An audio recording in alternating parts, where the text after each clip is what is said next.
Rougier, un fleuron de la filière gras, aujourd'hui menacé de disparaître du paysage périgourdin.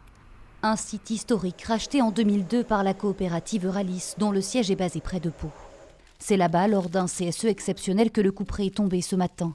À 300 km de là, en Dordogne, les 73 salariés menacés de licenciement ont appris la nouvelle à la radio.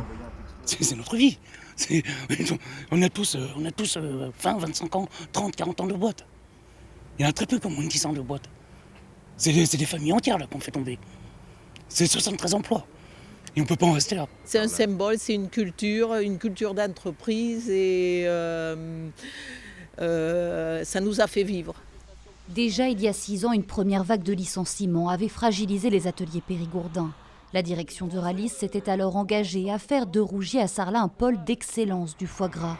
Mais après plusieurs crises de grippe aviaire, la filière est dans la tourmente et le volume fabriqué à Sarlat plus assez rentable. Les difficultés de ce site sont dues à la chute des volumes. En 2018, il était encore à un taux d'utilisation de 49%. Aujourd'hui, en 2024, on va clôturer l'année avec un taux d'utilisation de 19%. Forcément, ça induit des impacts économiques et des pertes associées. Une annonce que les quelques clients venus ce matin ont du mal à comprendre. Il y a quand même le prestige du Périgord, le foie gras du Montfort. Pour ça, je vais faire une liaison des deux. C'est dommage, les gens encore au chômage. Je comprends pas ça. Nous, on se sert souvent ici. C'est quand même une très bonne qualité de produit. Et rapport qualité-prix, c'est quand même très bien. Donc c'est vraiment dommage. Vraiment, c'est dommage que ça ferme. La fermeture devrait prendre effet d'ici 2025, année tristement symbolique puisque le groupe Rougier s'apprête à fêter ses 150 ans d'existence.